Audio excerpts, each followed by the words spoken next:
Hello friends, मैं आपका mentor AK Singh और आज फिर हम अपनी तैयारी को यानी कि लाइब्रेरी के जो प्रैक्टिस कर रहे हैं हम क्वेश्चन और आंसर्स की उसको प्रैक्टिस को आगे बढ़ाए रहे हैं और EMRS लाइब्रेरी को थोड़ा सा और आगे की तरफ से देख रहे हैं।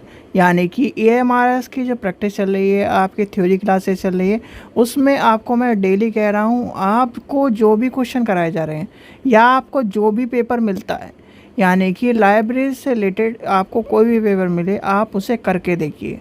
चाहे वो XYZ किसी भी लाइब्रेरी का हो, चाहे वो MPPCS लाइब्रेरी का हो, राजस्थान लाइब्रेरी का हो, चाहे KVS का पेपर हो, चाहे DSSS का पेपर हो, चाहे राजस्थान लाइब्रेरी का हो। तो यानी कि लाइब्रेरी का आपको कोई भी पेपर उठाना है और प्रैक्टिस करनी है।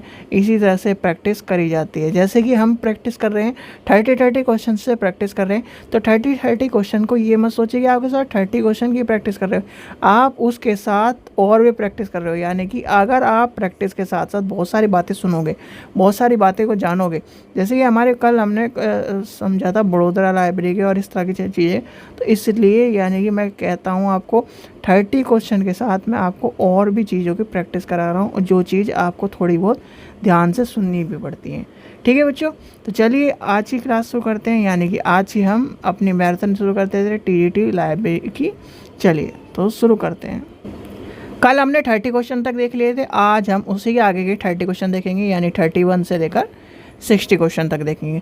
तो चलिए सबसे पहला क्वेश्चन आपका है। आज का क्वेश्चन क्या है और आप क्या करते हो, क्वेश्चन को देखते हो यानी कि वीडियो को देखते हो, ना रिप्लाई करते हो, ना ये बताते हो कि आपको कितने क्वेश्चन याद हुए, ना ये करते हो कि कोई भी मैसेज छोड़ते हो कि आपको क्वेश्चन की जो चीज़ें हैं याद हुए या नहीं हुए। भाई मैंने आपको कहा था आप क्वेश्चन को पहले देखिए, पढ़िए, सारे एक बार पढ़ने के बाद उनको क्या करिए, फिर दोबारा याद करिए। जैसे कि आपकी वीडियो 6 बजे से 7 बजे तक के बीच में आ जाती है, कभी कभार नेट लेट होने की वजह से थोड़ा लेट हो जाती है, तो आप क्या करिए, आपको एक बार देख लिया, फिर आप ना खाना खाने के बाद जब आप रिलैक्स होने यानी थोड़ा सा रिलैक्स होने के 11-12 बजे तक मैक्सिमम ज़्यादा सब आज के टाइम पे शहर में या फिर सोते हैं, तो शहर में सोते हैं तो यानी कि सिटीज़ में सोते हैं, तो आपको पता ही है उस टाइम पे आप क्या करिए, फिर दोबारा वीडियो देखिए और उस टाइम पे क्या करिए, अपने आप यानी मेरे आंसर बताने से पहले अपने आप आंसर देखिए, फिर देखिए आपके कितने नंबर आते हैं। तो इससे क्या होगा, आपकी प्रैक्टिस यानी कि एक दिन में आपका पूरा यूटिलाइज भी होगा जाएगा और आप जब आखिरी में देखोगे तो उससे कोई अच्छी तैयारी नहीं होगी। तो चलिए पहला क्वेश्चन देखते हैं। पहला क्वेश्चन क्या कर रहा है, इनमें से कौन सा भारतीय पुस्तकालय UNO के प्रकाशन हेतु भंडार केंद्र के रूप में कार्य करता है, यानी कि which library service as a depository centre for publication of UNO in India. तो आपको जब इस तरह की बात आती है यानी कि UNO की बात आएगी, तो UNO की जब बात आएगी तो हम किस तरफ चलेंगे। आपको मैंने एक चीज़ बताई थी, जब हम अंग्रेज़ों के ग़ुलाम थे और अंग्रेज़ भारत आए थे, तो सबसे पहले कहाँ पर उन्होंने कब्जा किया था या कहाँ पर उन्होंने कोठियाँ बनाई थी। इस तरह से आपको सोचना पड़ेगा, यानी कि थोड़ा सा अगर आपको चीज़ें याद नहीं रहती या आपको चीज़ें मान लो ये क्वेश्चन आपको बिल्कुल भी याद नहीं है, तो आपको ये देखना है कि UNO की बात हो रही और UNO की बात जब होगी और इस तरह की सर्विस कहाँ डिपेंड होगी, जहाँ पर कहाँ अंग्रेज़ों का कब्ज़ा रहा होगा, जहाँ पर अंग्रेज़ आए होंगे। तो अंग्रेज़ सबसे पहले कहाँ आए थे, मुंबई, कलकत्ता एंड चेन्नई। तो इसमें कहीं मुंबई दिख रहा है, नहीं दिख रहा, कलकत्ता दिख रहा है, नहीं दिख रहा, चेन्नई दिख रहा है, दिख रहा है। तो क्या हो जाएगा, इसका आंसर हो जाएगा ऑप्शन नंबर C। इसीलिए मैं कहता हूँ थोड़ा सा आपको अवेयर रहना पड़ेगा। ये है हिस्ट्री, यानी कि हिस्ट्री का मतलब ये है कि पुरानी घिसी पिटी बात फिर दोबारा हमारे सामने आनी है। नेक्स्ट क्वेश्चन देखते हैं। नेक्स्ट क्वेश्चन क्या कह रहा है आपका, भारत सरकार का कौन सा विभाग सार्वजनिक पुस्तकालयों से संबंधित है। अब इस क्वेश्चन को बताने का कोई भी सेंस नहीं बनता। ये क्वेश्चन मैंने आपको कितनी बार रटा चुका है, यानी कि एक बार नहीं 1000 बार जब मैंने आपको कहा है कि मिनिस्ट्री ऑफ कल्चर, तो यानी कि डिपार्टमेंट ऑफ कल्चर के अंडर आ जाती है लाइब्रेरी। ये मत कर देना कभी भी कि जो बच्चे देखो, आज ये क्वेश्चन पहली बार जब मैं लाइब्रेरी का कोर्स कर रहा था, तो हमारे जो सीनियर्स थे, यानी कि जो लाइब्रेरी मतलब हमारे टाइम पे, तो उन्होंने क्या कर दिया था, उनके टाइम पे एक पेपर निकला था DSSS का, पता नहीं कोई सा पेपर निकला था। तो पूरी क्लास ही, मतलब जब हम बात कर रहे थे, तो उन्होंने पूरी क्लास नहीं, जब पेपर दिया होगा तो उन्होंने मिनिस्ट्री ऑफ ये कर दिया था, ये एजुकेशन। पर मिनिस्ट्री ऑफ एजुकेशन नहीं है, कल्चर में होता है। लाइब्रेरी का कल्चर में योगदान इसलिए रखा गया है क्योंकि कल्चर ही हमें ज्ञान पढ़ाता है, कल्चर ही हमें शिक्षा देता है, कल्चर ही हमें किसी भी चीज़ों को जानने का एक मौका देता है। इसलिए हमें कल्चर के अंदर रखा है। कल्चर ही भाषा है, कल्चर ही ज्ञान प्रदान करता है, कल्चर ही शिक्षा देता है। तो ये सब चीज़ें इसलिए मिनिस्ट्री ऑफ कल्चर के अंडर में रखी गई हैं। क्वेश्चन नंबर नेक्स्ट देखते हैं, 33 देखते हैं। औपचारिक स्व शिक्षा किस प्रकार के पुस्तकालय में संभव है? यानी कि informal self education is possible in which kind of library?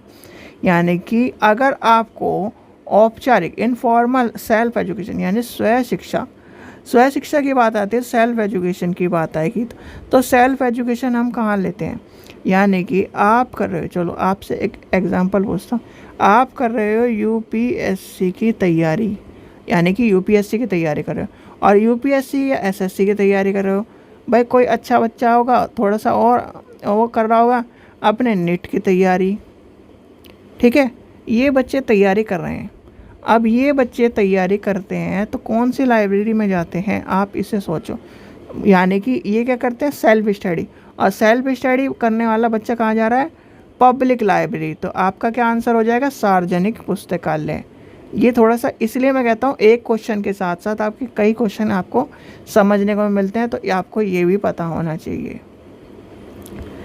चलिए, प्रैक्टिस आपकी हो रही है सही, पर अगर कोई प्रैक्टिस करना ही ना चाहता हो, या फिर कोई लाइब्रेरी के इस एग्ज़ाम को यानी लाइब्रेरी को हल्के में ले रहा हो, तो वो अलग बात है भाई, उसे फिर कुछ नहीं कहा जा सकता। क्वेश्चन नंबर 34 देखते हैं। डैश प्रकार के पुस्तकालय के लिए पुस्तकालय कर एक वित्त का स्रोत है? यानी कि library is the source of finance for which kind of library? भाई लाइब्रेरी की जब बात आएगी, और पुस्तकालय में देखो, पुस्तकालय में क्या होता है, अगर पुस्तकालय के पास कोई सी भी लाइब्रेरी हो, चाहे एकेडमिक लाइब्रेरी हो, स्पेशल लाइब्रेरी, पब्लिक लाइब्रेरी और कोई सी भी लाइब्रेरी हम मान के चलते हैं, सबसे पहला क्या होता है? पैसा। पैसे के बाद जगह, जगह के बाद यानी कि पहले होना चाहिए फाइनेंस या बजट, फिर उसके बाद लाइब्रेरी बिल्डिंग, लाइब्रेरी बिल्डिंग के बाद क्या होना चाहिए हमारे पास? लाइब्रेरी मटेरियल, फिर लाइब्रेरियन। यानी कि इस तरह से हमारे ये सब चीज़ें आती हैं। अब ये क्या कह रहा है? ये कह रहा है कि लाइब्रेरी क्या है? Library dash is a source. अब डैश सोर्स की बात कर रहा है, तो पब्लिक लाइब्रेरी की सबसे पहले हम बात आ जाएगी, क्योंकि जो स्पेशल लाइब्रेरी होती है, एकेडमिक लाइब्रेरी होती है, उनका जो सोर्स है यानी फाइनेंशियल सोर्स है, वो कहीं ना कहीं उनकी जो मेन ब्रांच यानी कि मेन चीज़ है, जैसे कि एकेडमिक लाइब्रेरी है आपकी, स्कूल लाइब्रेरी, तो स्कूल यानी कि स्कूल पर डिपेंड होती है वो लाइब्रेरी, उसके अनुसार। अब पब्लिक लाइब्रेरी क्या है? पब्लिक लाइब्रेरी क्या है? उसी तरह से यानी कि एक वित्तीय स्रोत के रूप में यूज़ होती है, ठीक है, याद रखना। चलो आगे चलते हैं। क्वेश्चन नंबर 35 देखते हैं। World of learning is being publish since, यानी वर्ल्ड ऑफ लर्निंग प्रकाशित की जा रही है, यानी कि की जा रही है, इसमें लिखा हुआ है कि यानी की जा रही है, लिखा हुआ है, वैसे की गई जा रही यानी करी गई, एक तरह से मान के चलते हैं क्वेश्चन को। तो कब करी गई? यानी कि इसका आंसर है 1947, यानी कि 1947 हमारे आज़ादी के टाइम पर, ठीक है। और ये प्रकाशित करी कहाँ पर करी गई? अगर आपसे कोई पूछने लगे कहाँ पर करी गई थी, चलिए इसका आप आंसर बताइए। वैसे द क्लासिफिकेशन ऑफ, इसका है the classification of reference in print, जो है वो थे इसके, यानी कि संस्करण क्या था? वर्ल्ड ऑफ जो है आप पढ़ रहे हो लर्निंग, पर जो एक इसका ऑनलाइन संस्करण है या फिर इस तरह से माना जाता है, तो वो है the classification of the classical reference text in print, ठीक है, ये भी ध्यान रखना। चलिए आगे चलते हैं। क्वेश्चन नंबर 6 देखते हैं, यानी 36 देखते हैं। केंद्रीय पुस्तकालय बड़ौदा हॉल यानी कि फ़िलहाल एक है, यानी कि क्या है, देखो, जब बड़ौदा लाइब्रेरी का कभी भी नाम लिया जाए तो आपको एक चीज़ का ध्यान रखना है, यानी कि राज्य केंद्रीय पुस्तकालय हो, यानी कि राज्य केंद्रीय पुस्तकालय है। और उसका जो कल्पना कब करी गई थी, आपको मैंने दो चीज़ का नाम बताया था बड़ौदा लाइब्रेरी का, यानी कि बड़ौदा लाइब्रेरी में 1906 में उसकी कल्पना करी गई थी, यानी कि नाम, ठीक है। अब 1910 में उसका नाम आता है लाइब्रेरी के तौर पर, ठीक है। ये दो चीज़ याद कर लेना, यानी कि एक हमारा देश आज़ाद हुआ और एक हमारा देश हमें प्राप्त हुआ, ठीक है। इस दिन हम आज़ाद हो गए और इस दिन हम पूरी तरह से हमारा देश बन गया। क्यों? क्योंकि जो ये 3 साल ये का टाइम था, 2 साल कितने, अगर संविधान को कहें तो कितने साल, 2 साल 8 महीने, कितने बताओ, 2 साल 8 महीने 16 दिन, या फिर 2 साल 8 महीने कुछ और था, ये भी आपको पता होना चाहिए। ये छोटी छोटी चीज़ें जो हैं कभी कभी आपके सामने इस तरह मोल्ड करके रख दी जाती हैं कि आपको समझने में या फिर एक तरह से कन्फ्यूजन। अब जैसे कि अब हमारे जैसे कि ये मान के चलते हैं हम, आपको सबको पता होगा कि बीएड वालों के को सीटेट का पेपर देना पड़ता है, सीटेट का, या फिर जो डीएड है उनको भी सीटेट का पेपर देना पड़ता है। तो सीटेट का जब पेपर देते हैं हम, तो उसमें पता है माइनर जैसे कि आपसे क्वेश्चन आ गया कि 18 सितंबर 1947, 19 सितंबर 1947, ठीक है, 18 अगस्त 1947। तो इस तरह से माइनर बहुत सारी जगह आपको देखने के लिए मिलेंगी। और माइनर जब इस तरह की चीज़ें आती हैं सामने तो थोड़ा अलग ही माहौल रहता है। चलिए नेक्स्ट क्वेश्चन चलते हैं। नेक्स्ट क्वेश्चन देखते हैं। अधिकांश सार्वजनिक पुस्तकालय किताबों के वर्गीकरण के लिए डैश वर्गीकरण योजना का प्रयोग करते हैं। मैंने आपको इस क्वेश्चन को जब पढ़ाया था तब आपको कहा था कि जब हम यानी कि क्लासिफिकेशन करते हैं तो क्लासिफिकेशन में आज भी बहुत सारे जो लाइब्रेरी के यानी कि लाइब्रेरियन है वो सीसी का यूज़ नहीं करता, यानी कि सीसी का यूज़ नहीं करता, वो करता है डीडीसी का, यानी कि डेवी डेसिमल। क्यों करता है? क्योंकि वो उसे आसान लगती है। क्यों आसान लगती है? एक तो उसके लिए 000 से लेकर 999 तक की कहानी है, ठीक है। दूसरी कहानी है पहले 3 में कुछ भी डाल देगा, यानी कि मान लीजिए 410 का है, फिर पॉइंट, फिर यानी कि 801, यानी इस तरह डाल दिया उसने, मतलब इतने तक वो डाल के संतुष्ट बैठ सकता है। अब वहीं जब इस चीज़ की बात आई, वैसे तो आजकल सॉफ्टवेयर आ गए इनके भी, पर वहीं जब इनकी बात आती है क्या बोलते हैं सीसी की और यूडीसी की, वो थोड़ा एक तरह से दिमाग ख़राब करने वाली प्रक्रिया है। इसलिए लाइब्रेरियन जो यूज़ करता है वो ज़्यादातर डीडीसी को यूज़ करता है। Question number 38। और जो यूनिवर्सिटी लाइब्रेरी यानी कि यूनिवर्सिटी लाइब्रेरी है, यूनिवर्सिटी लाइब्रेरी में आपको दोनों नंबर मिलेंगे, सीसी भी मिलेगा, डीडीसी भी मिलेगा। क्वेश्चन नंबर 38 देखते हैं। पुस्तकालय कानून डैश के विकास से संबंधित है। अब पुस्तकालय कानून जो होता है वो किससे संबंधित होता है? अब पुस्तकालय कानून आपको पता ही है पब्लिक लाइब्रेरी से संबंध होता है, तो यानी कि सबसे पहला आ जाएगा सार्वजनिक पुस्तकालय। चलिए क्वेश्चन नंबर 39 देखते हैं। किस सार्वजनिक लाइब्रेरी यानी किस सार्वजनिक पुस्तकालय के लिए निम्नलिखित की सूचना आवश्यकताएं पूरी करना जरूरी होता है? यानी किसकी बात आ रही है भाई? अभी मैंने क्या बताया, पब्लिक लाइब्रेरी यानी कि स्थानीय समुदाय की बात आती है, तो स्थानीय समुदाय का हो जाएगा, यानी कि पहला नंबर आ जाएगा, इसका आंसर हो जाएगा ऑप्शन नंबर पहला हो जाएगा। क्वेश्चन नंबर 40 देखते हैं। सार्वजनिक पुस्तकालय भारतीय मानक ब्यूरो द्वारा दिशा निर्देश में निम्नलिखित में से कौन से ब्यूरो है? यानी कि सार्वजनिक पुस्तकालय किसकी बात करता है? यानी किसकी बात करता है? किसी भी पुस्तकालय के लिए उपेक्षित जगह का ब्यूरो करना। मैंने कहा था ना आपको, पहले ही कहा था। देखो जो आप बताओ चलो आपसे एक क्वेश्चन पूछता हूँ। आपके पास क्या होना चाहिए अगर आप घर खरीद रहे हो, तो उसके लिए आपके पास क्या होना चाहिए? सबसे पहले होना चाहिए आपके पास पैसा, यानी कि बजट। फिर आपके पास होनी चाहिए जगह। ठीक है, ठीक है, घर बन यानी कि जगह हो गई, जगह को क्या लिखेंगे? लैंड। फिर आपको क्या करना है उसके अंदर, यानी कि घर को बनाना है, यानी कि मेकिंग। फिर क्या करना है? उसका इंटीरियर डिज़ाइन करना है। तो इस तरह से आपका पूरा घर बनेगा। ऐसी लाइब्रेरी में पहले बजट, फिर आपका क्या होना चाहिए, यानी कि बजट आ गया। अब हमारे बिल्डिंग आ गई।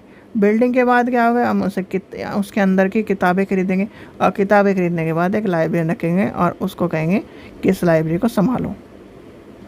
ठीक है, क्वेश्चन नंबर 41 देखते हैं। कौन सा पुस्तकालय संयुक्त राष्ट्र संघ के एक न्यासी पुस्तकालय के रूप में काम करता है? तो कौन सा पुस्तकालय होगा आपका? जब आपको इस तरह के देखो टर्म्स मिलती है, मैंने कहा था एक चीज़ याद करना, जब इस तरह की टर्म्स मिलती है तो ये ध्यान रखना कि थोड़ा सा अवेयर हो कि अब क्या कह रहा है? राष्ट्रीय संघ, संयुक्त राष्ट्र संघ की बात आ रही है। तो ये कहाँ पर होगा? जहाँ पर हमारी क्या है, सारी चीज़ें हैं। संघ का कहाँ पर होगा? दिल्ली में। तो इसका आंसर हो जाए Delhi public library. Question number 42 देखते हैं। किस प्रकार के पुस्तकालय में बकाया प्रभार आय का अतिरिक्त स्रोत होता है? तो बकाया किसकी बात आ रही है? तो यानी कि अकादमिक, यानी कि अकादमिक की आ जाएगी। और एक चीज़ आती है, जब आप बकाया या फिर इस तरह के स्रोतों की बात करें, अदर सोर्स, यानी कि अदर सोर्स की जब बात आती है, तो अदर सोर्स में लाइब्रेरी के पास बहुत सारे सोर्स होते हैं।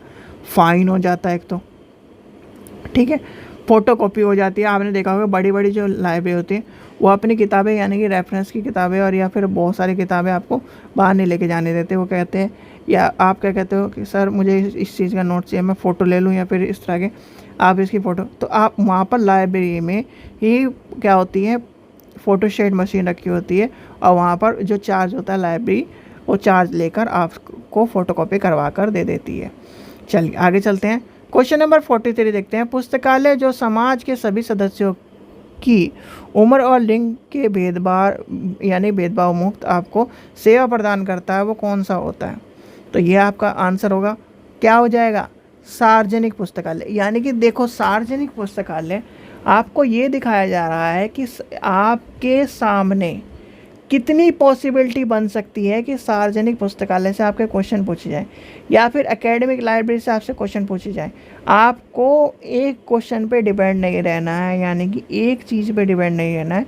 देखो पॉसिबिलिटी कितनी बननी है, कितनी प्रैक्टिस आपको समझ करनी पड़ेगी कि आपको क्वेश्चनों को समझना पड़ेगा कि यार इस तरह भी क्वेश्चन पूछा जा सकता है। यानी कि खरबूजा चाकू पे गिरे या चाकू खरबूजा पे गिरे, कटना खरबूजा ही है। और उसी तरह आपको चाहे घुमा फिरा के, चाहे कुछ भी क्वेश्चन पूछ ले, पर आंसर वही रहना है। तो इसी तरह आपको भी याद करना पड़ेगा। ठीक है, चलिए आगे चलते हैं। क्वेश्चन नंबर 44 देखते हैं। क्वेश्चन नंबर 44 क्या कहता है? किसमें उपयोगकर्ताओं के सर्वेक्षण सबसे उपयोगी होते हैं? यानी कि सर्वेक्षण में सबसे उपयोगी क्या आ जाता है? देखो, जब इस तरह की बात आती है तो आपको पता है, फिर दोबारा आपका क्या हो जाएगा? सार्वजनिक पुस्तकालय, यानी कि सार्वजनिक पुस्तकालय। और ये क्वेश्चन केवीएस में आ चुका है, यानी कि केवीएस में आ चुका है, तो आपको पता होना चाहिए। तो इसका आंसर हो जाएगा ऑप्शन नंबर 2। चलिए क्वेश्चन नंबर 45 देखते हैं। यूजीसी के शैक्षणिक पुस्तकालय के लिए प्राप्त अनुदान को क्या कहा जाता है? अब यूजीसी के जो, पहली बात तो आपसे क्वेश्चन पूछा जाए कि यूजीसी एक्ट कब आया? यानी कि यूजीसी एक्ट आपको पता है मिनिस्ट्री ऑफ यानी कि एमएचआरडी के अंदर आता है, यानी कि एमएचआरडी के अंदर आपका यूजीसी है। और यूजीसी में आपको यूजीसी एक्ट का पता होना चाहिए। यूजीसी एक्ट का भी क्वेश्चन आता है, यूजीसी एसीटी एक्ट 1956, ये वाला भी क्वेश्चन आपसे पूछा गया है। अब क्वेश्चन क्या था हमारा? क्वेश्चन था हमारा इसका आंसर क्या है? तदर्थ अनुदान, यानी कि तदर्थ अनुदान। और एक चीज़ और ध्यान रखना, यूजीसी के जो मुख्यालय है वो नई दिल्ली में है, और मुख्यालय नई दिल्ली में होने के बाद भी उसके जो क्षेत्रीय केंद्र है, यानी कि क्षेत्रीय केंद्र कहाँ कहाँ है, पूना में, भोपाल में, कलकत्ता में, हैदराबाद में, गुवाहाटी में, बेंगलोर में। ये जो 6 हैं ये क्या है, क्षेत्रीय केंद्र हैं। और ये क्वेश्चन कई बार पूछा जा चुका है लाइब्रेरी में भी, इसलिए मैंने आपको बताया है, तो आपको याद रख लेना है। मैं आपको लिख देता हूँ, याद रख लेना। पूना, भोपाल, और भोपाल में क्या है, नेशनल लॉ लाइब्रेरी भी आपकी, कोलकाता,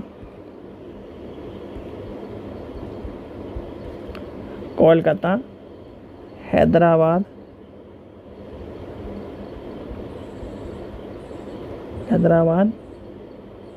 गुवाहाटी कहाँ पर है,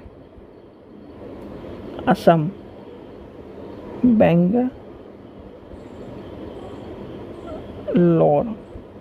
ठीक है, ये क्या है, यूजीसी के क्षेत्रीय केंद्र। ठीक है, ये आपको पता चल गए होंगे। और इसका आंसर क्या है, ऑप्शन नंबर बी। चलिए आगे चलते हैं। क्वेश्चन नंबर 46 देखते हैं। भारत में पुस्तकालय कानून के अनुसार भारत में सार्वजनिक पुस्तकालय के निर्देशक कौन है, यानी कि कौन है निर्देशक। अब निर्देशक की बात आएगी तो निर्देशक कौन हो जाएगा, बताओ। राज्य स्तर पर मुख्य कार्यकारी अधिकारी, यानी कि ऑप्शन नंबर 1 हो जाएगा। और उस यानी कि ये किसके अनुसार होता है, यानी कि यूनेस्को का नाम सुना आपने, यूनेस्को के अनुसार जो आम जनता है उसके लिए उसने कहा है कि यूनेस्को ने कि आम जनता के लिए बिना भेदभाव मुक्त सब के लिए लाइब्रेरी खोलना। तो यूनेस्को, और आपसे क्वेश्चन यही पूछा जाता है कि यूनेस्को की फुल फॉर्म क्या है, यूनेस्को। ठीक है, इसमें एक साइंस भी यूज़ हो रहा है और एक एजुकेशन भी यूज़ हो रहा है। तो अब आप फुल फॉर्म बताओ। क्वेश्चन नंबर 47 देखते हैं। भारत में विकास के रूप में सार्वजनिक पुस्तकालय का शुरुआती आंदोलन कहाँ पर हुआ, यानी कि अब आपको फिर बताना पड़ेगा, यानी कि फिर आपके सामने वही क्वेश्चन आ गया। 1910 वाली कहानी याद करो, और 1910 वाली कहानी से हमारा कौन सा आंसर लगता है, ये है आपका बड़ोदरा लाइब्रेरी, शिवाजी राव गायकवाड़ तृतीय। Khudabakhsh oriental public library is located, ये आपको पता होना चाहिए खुदाबख्श के बारे में। और खुदाबख्श याद कर लेना, खुदाबख्श ऐसी लाइब्रेरी है आपसे कई बार पूछा गया है, यानी कि खुदाबख्श हो गई और एक RRLF हो गई। खुदाबख्श, RRLF लोकेशन पूछी जाती है जो, और एक और लाइब्रेरी मुझे अभी याद नहीं आ रहा, मैं जब पढ़ाते हुए अभी याद आ जाएगा तो मैं बता दूंगा। पर खुदाबख्श का याद कर लेना, खुदाबख्श है पटना, खुदाबख्श पटना, यानी कि बिहार की जो लाइब्रेरी है Khudabakhsh Patna. Most important question है, इसे लगा लीजिए, स्टार लगा लीजिए, चाहे स्टार लगा लो, खुदाबख्श पूछा जाता है। आगे चलते हैं। क्वेश्चन नंबर 49 देखते हैं। भारत में 1954 में क्या क्वेश्चन है, भारत में 1954 में लीगल डिपॉजिट अधिनियम का प्राधिकार डैश संख्याओं की सार्वजनिक ग्रंथालयों यानी ग्रंथियों को है, यानी in India number of public library have the private. अच्छा ठीक है, ये जो क्वेश्चन है इस चीज़ का एक चीज़ ध्यान रखना, जब इस तरह क्वेश्चन आया आपको, पहली बात तो ये क्वेश्चन में या तो इसरो का क्वेश्चन होगा या फिर ये MPPCS के आसपास का क्वेश्चन होगा। तो इस चीज़ का ध्यान रखना, इसका आंसर है 3, यानी कि भारत में जब 1954 में लीगल डेपोजिटरी अधिनियम की बात आई थी, और जो डेपोजिटरी अधिनियम है यानी कि डिलीवरी बुक एक्ट, यानी कि डिलीवरी बुक एक्ट की बात कर रहा है सीधे सीधे ये, और डिलीवरी बुक एक्ट 1954 तक 3 थे, और अब क्या है हमारे 4 हैं, जिसमें आखिरी में कौन सा आया, दिल्ली पब्लिक लाइब्रेरी। ठीक है, दिल्ली पब्लिक लाइब्रेरी आया, पहले कौन सी थी आपको मैंने करा चुका है, डिलीवरी बुक एक्ट, और डिलीवरी बुक एक्ट को जाकर देखिए, delivery book act is the most important thing यानी कि आपके लिए ये मान के चलिए डिलीवरी बुक एक्ट जो है, डिपॉजिटरी जो लाइब्रेरी का जो कॉन्सेप्ट है, लीगल जो डिपॉजिटरी लाइब्रेरी हैं उनका पता होना चाहिए, वो वाली चीज़ें हैं। तो इसमें 3 आएगा पहले। चलिए आगे चलते हैं, क्वेश्चन नंबर 50 देखते हैं। क्वेश्चन नंबर 50, विश्वविद्यालय के पुस्तकालयों में फर्नीचर तथा अन्य उपकरणों को खरीदने सामान्यतः इस बजट के शीर्ष के तहत आते हैं। किसके तहत आते हैं आप ये बताओ। जब आप क्या करते हो, अपने घर का बजट बनाते हो, आपने अपने घर का बजट बनाया, एक बजट होता है हम खाने का बजट बनाने, यानी कि ग्रोसरी का बजट बनाने। एक बजट होता है हम क्या नाम, जो सामान हमारा पुराना हो गया या बेकार हो गया उसे मतलब बेच के नया सामान लाने की। तो हमारे ये बजट किस में आ जाएगा आप बताओ।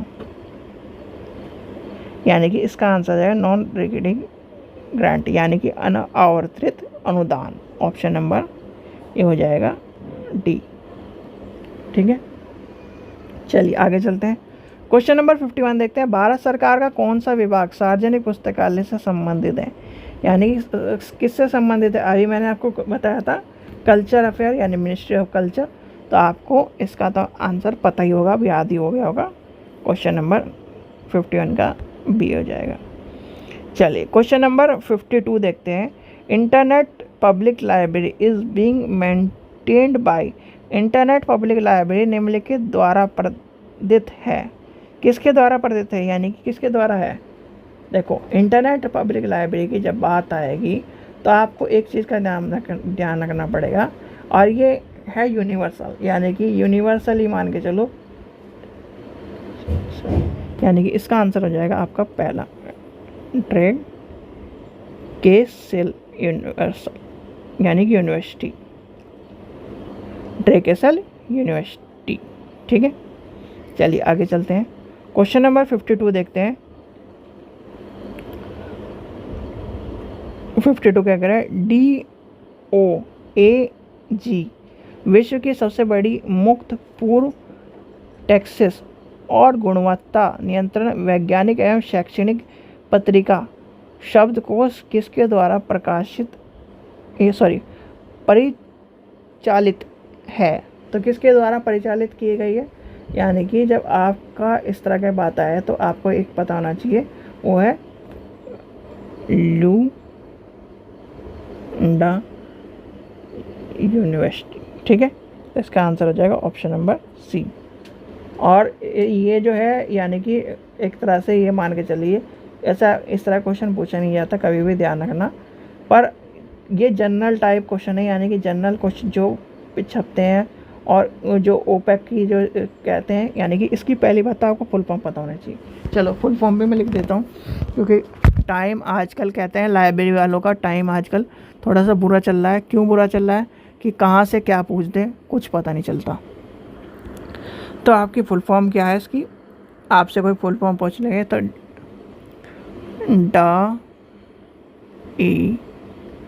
डायरेक्टरी ऑफ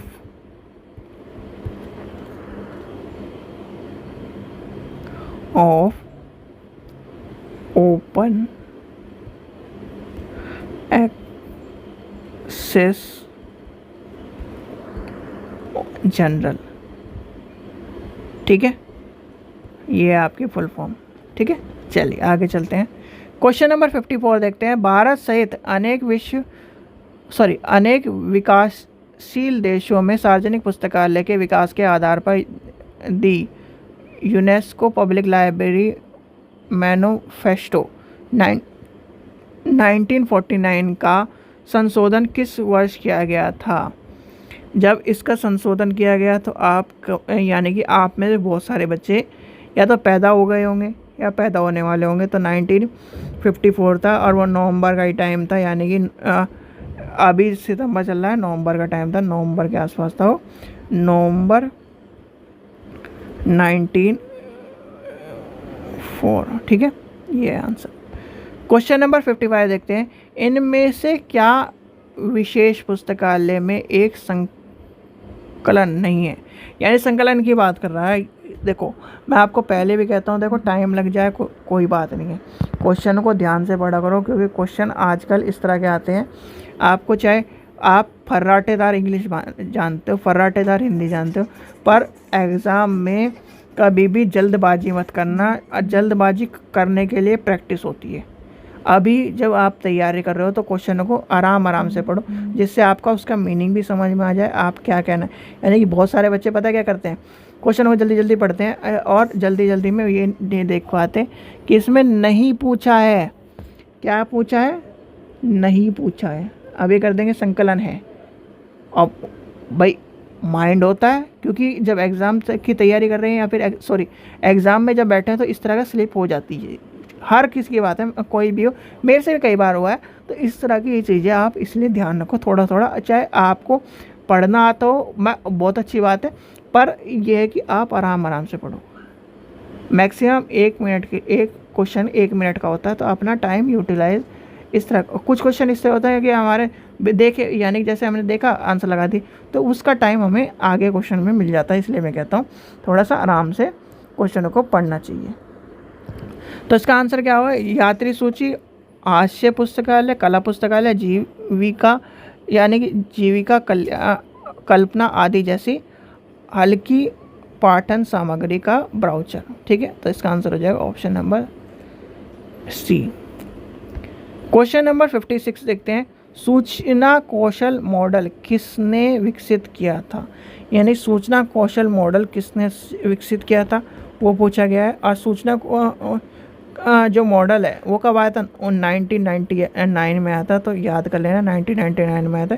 इस नोट यानी कि इसका आंसर हो जाएगा इसको नोट नल, एस्को नल। और इसमें क्या आएगा, आइडेंटिफिकेशन, स्कोप, प्लानिंग, ग्रेड, ये सारी चीज़ें आ जाएंगी। तो आपको ये पता होना चाहिए। मैनेजमेंट, प्रेजेंट, ये सब आते हैं इसके अंदर। ठीक है, ये आपको मैं जब आपके टॉपिक में आएगा तो आपको बता दूंगा मैं। क्वेश्चन नंबर 54 देखते हैं, मॉडल यानी मॉडल सार्वजनिक पुस्तकालय। ठीक है, मॉडल सार्वजनिक पुस्तकालय और सूचना सेवा अधिनियम के लेखक कौन है। तो ये लेखक का पूछा है, तो इसमें आ जाएगा आपके, तो इसका आ जाएगा वेंकट पप्पा हाई। तो इसका आंसर आ जाएगा ऑप्शन नंबर सी। देखो इस तरह के कॉम्प्लिकेटेड नाम भी है। क्वेश्चन नंबर 58 देखते हैं, सरस्वती महल पुस्तकालय कहाँ स्थित है। ये सरस्वती महल पुस्तकालय आपसे जो क्वेश्चन पूछा गया है, ये क्वेश्चन आपका NVS का क्वेश्चन है, ये भी ध्यान रखना। यानी कि NVS में क्वेश्चन पूछा गया है, तो ये है तंजावर, यानी कि ऑप्शन नंबर ए हो जाएगा इसका आंसर। चलिए, इंपीरियल पुस्तकालय भारत का पहला पुस्तकालय अध्यक्ष कौन था। यानी कि अध्यक्ष जरूर याद कर लेना, अध्यक्ष को पूछा जाता है, अध्यक्ष वाला क्वेश्चन इंपॉर्टेंट है। और ये क्वेश्चन कई बार पूछा भी गया है। तो इसका आंसर आपका हो जाएगा जे मैकफेलिन, यानी कि ऑप्शन नंबर पहला हो जाएगा इसका आंसर। चलिए लास्ट क्वेश्चन देखते हैं। लास्ट क्वेश्चन क्या है आज का, और हम यानी कि 30 क्वेश्चन कर लिया हमने, 30 क्वेश्चन अब नेक्स्ट करेंगे, कल करेंगे। खुदा बख्श ओरिएंटल सार्वजनिक पुस्तकालय पटना की स्थापना किस वर्ष करी गई थी। यानी कि कब करी गई थी, यह आपसे पूछा गया है। अभी आपको क्या बताएं, कहाँ पर है ये बताओ। खुदा बख्श कहाँ पर है, पटना। और इसकी जो एक तरह से कब करी गई थी, अक्टूबर 1891, यानी कि 18 अक्टूबर 1891। ठीक है बच्चों, तो ये थे आज के आपके 30 क्वेश्चन। और 30 क्वेश्चन के साथ साथ आपने बहुत सारी चीज़ें और जानी होंगी। तो इसलिए मैं कह रहा हूँ प्रैक्टिस को थोड़ा ध्यान से करो, क्वेश्चनों को आराम से पढ़ना, जल्दीबाजी नहीं है। यानी कि जल्दीबाजी नहीं है, क्वेश्चनों को आप आराम से पढ़ो। चाहे आपको समझ में नहीं आ रहा, एक बार की जगह 2 बार पढ़ो। अभी आप यानी कि जैसे वो कहावत है ना, अभी बेटी बाप के घर ही है। यानी कि अभी आप अपने घर पे हो, अपने घर पे हो, तो आप किसी भी तरह से तैयारी करो, आपको क्वेश्चन याद होना चाहिए बस। ठीक है, आप 1 बार पढ़ो, 10 बार पढ़ो, क्वेश्चन को पढ़ो और उसका आंसर याद कर लो। पर एग्ज़ाम में मैक्सिमम आपके पास 1 मिनट रहती है। चलो 1 बार आपका लैप्स हो गया, आपको समझ में नहीं आया, 2 बार पढ़ लो। और उसमें भी तभी होता है कि जब आपका पीछे क्वेश्चन आप जल्दी कर के आ रहे हो, या फिर आपको, पर ये नहीं कि आप क्वेश्चन गलत कर दो। ठीक है, तो ये चीज़ का ध्यान रखना। ठीक है बच्चों, आशा करता हूँ आपको वीडियो पसंद आई। वीडियो पसंद आई तो लाइक करें, चैनल को सब्सक्राइब करें और वीडियो को ज़्यादा से ज़्यादा शेयर करें। Thank you.